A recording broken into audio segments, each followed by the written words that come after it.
Hello, everyone. So this is I don't know what you call it, but the final had a day to sleep on it reaction to the OU Nebraska game yesterday. Funny how, you sleep on it and you go back and rewatch things, how perspective changes.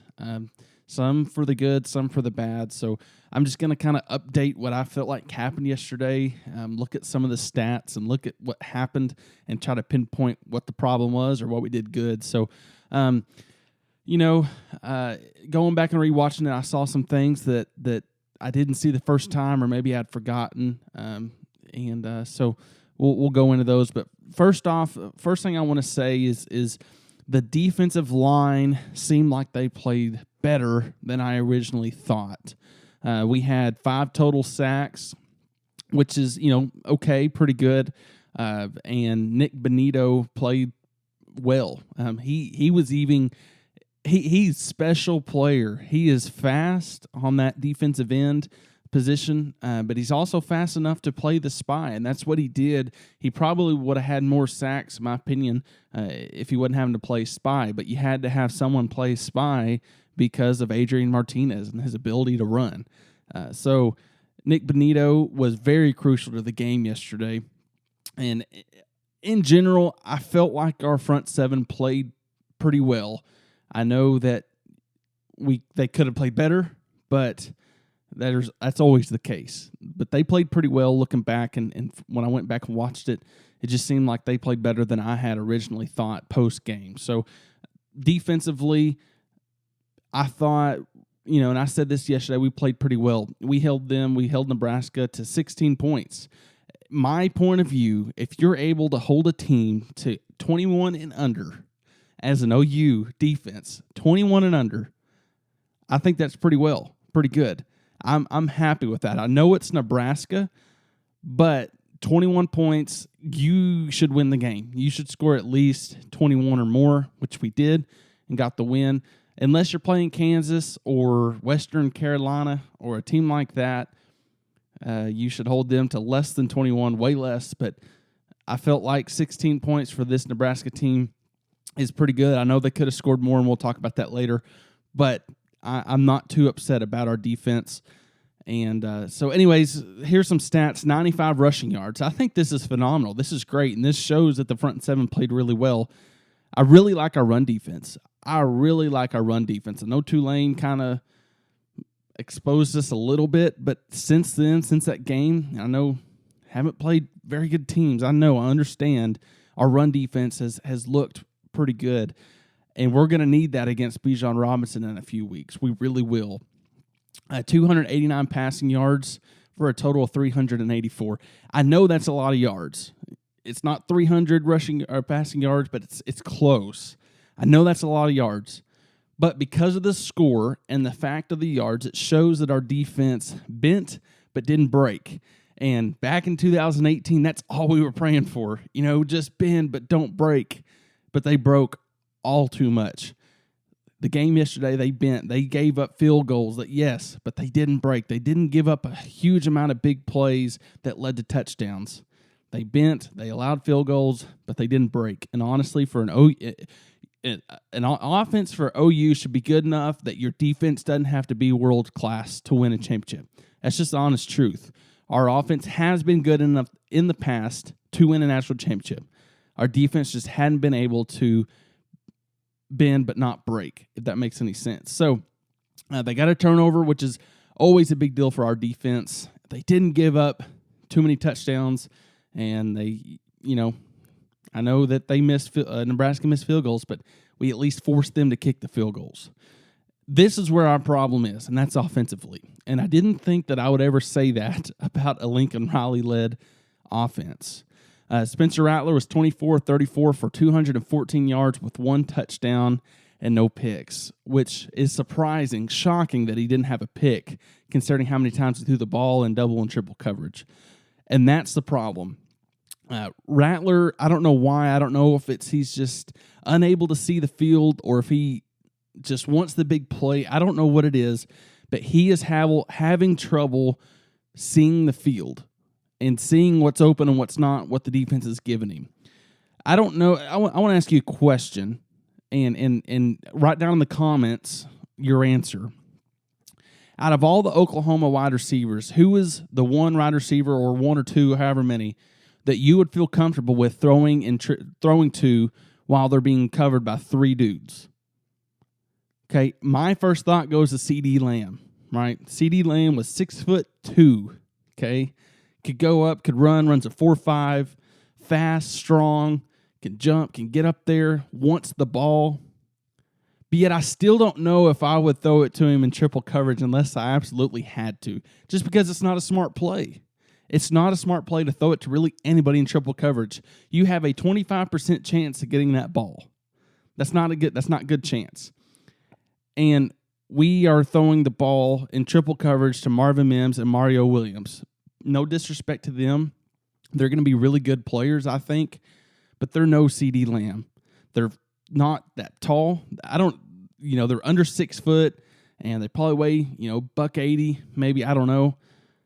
But they're not CeeDee Lamb. They're not going to be that go up and get it, but yet Rattler still throws it to him in triple coverage, and I don't know why.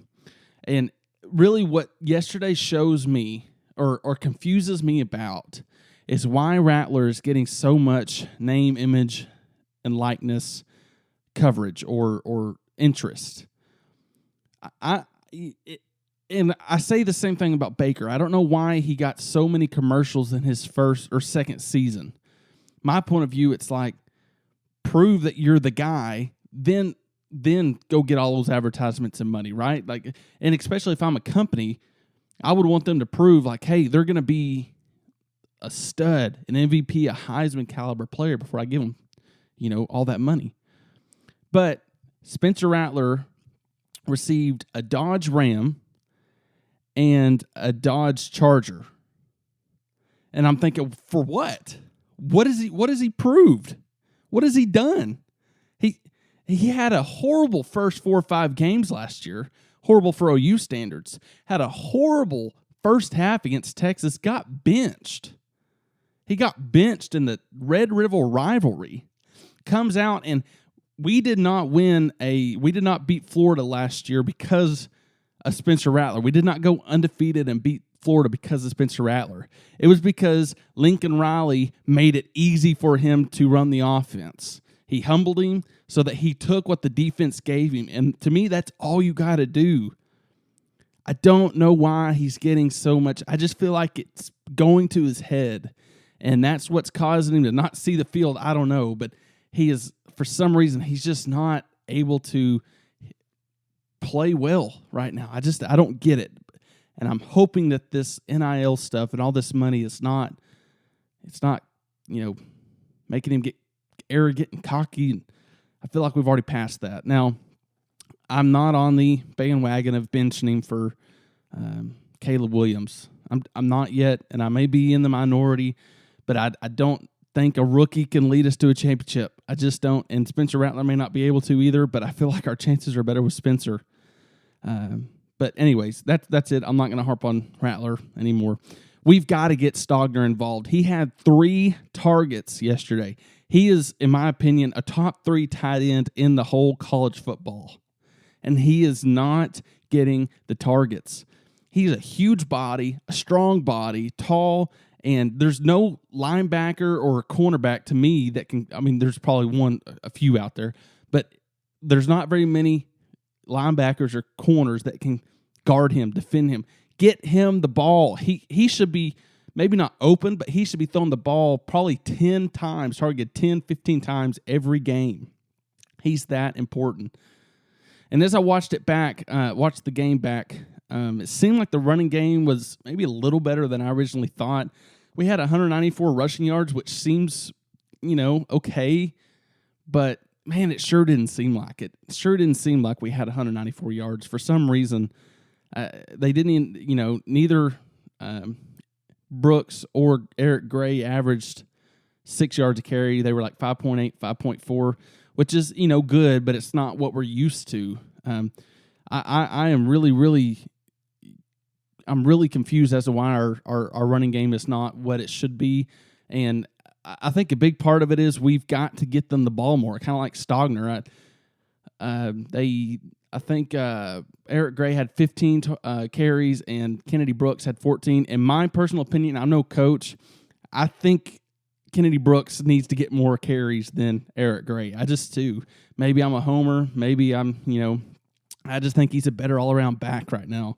And I think we need to feed him the ball more. It just didn't seem like he ever got the ball enough to get in a rhythm.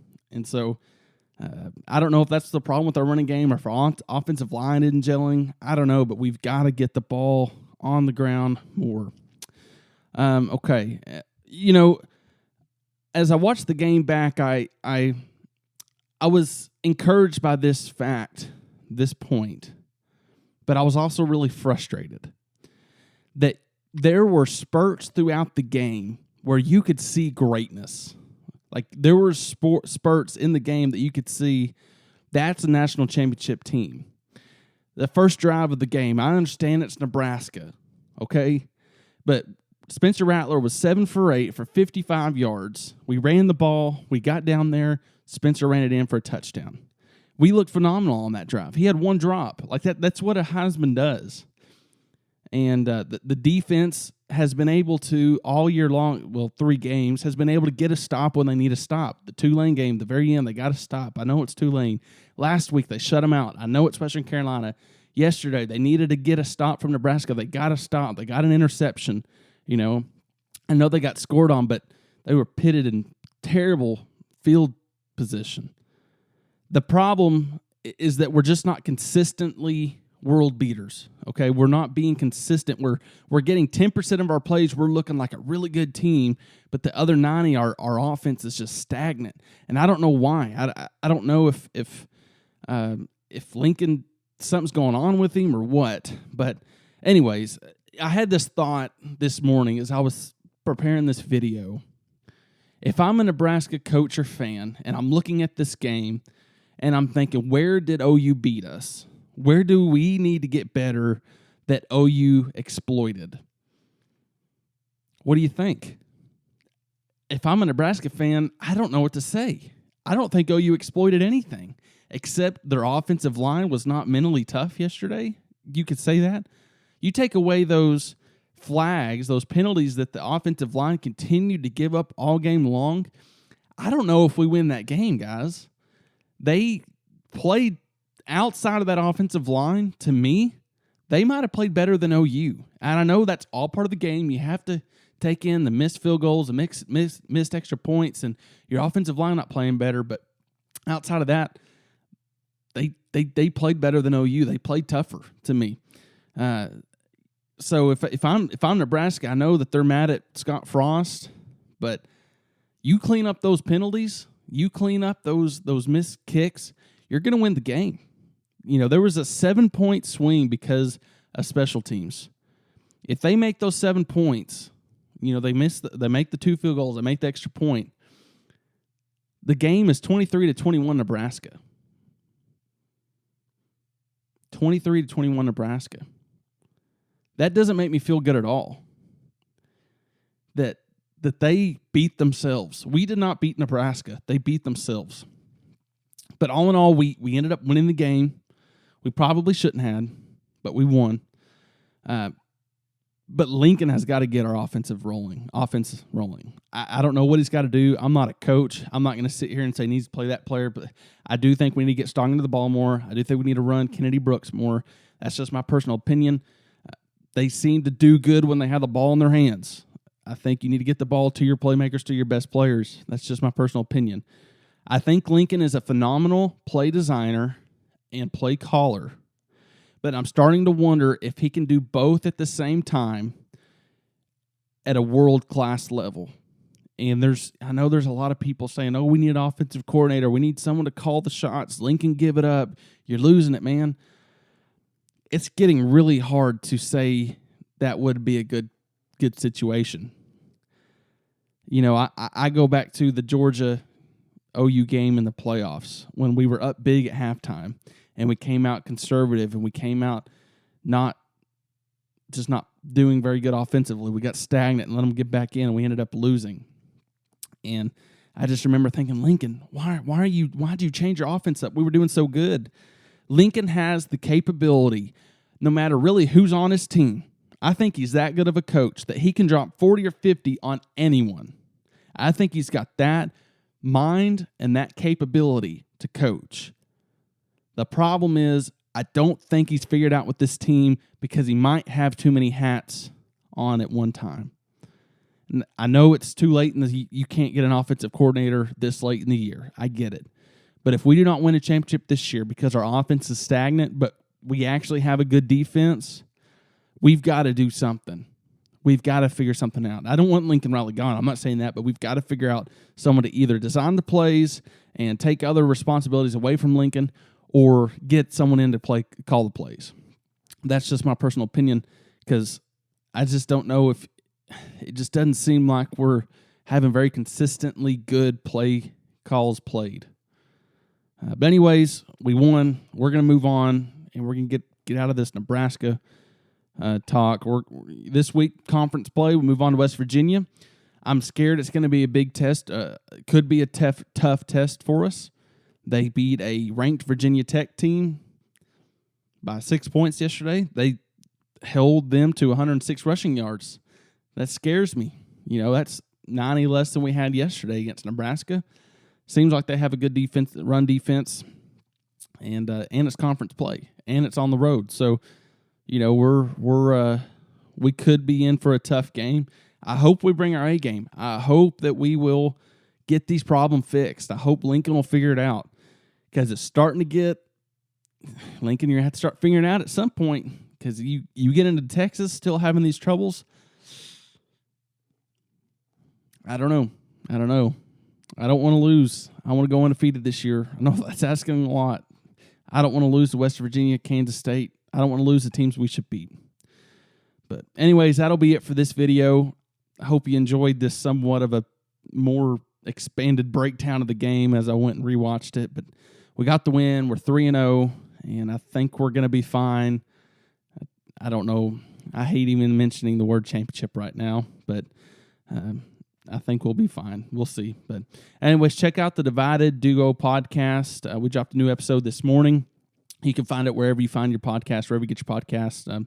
We not only cover OU football, but college football, NFL, and even some NBA. So it's a great episode this morning. If you're an Oklahoma State fan, you're really going to want to watch it because I call you out, and I am not.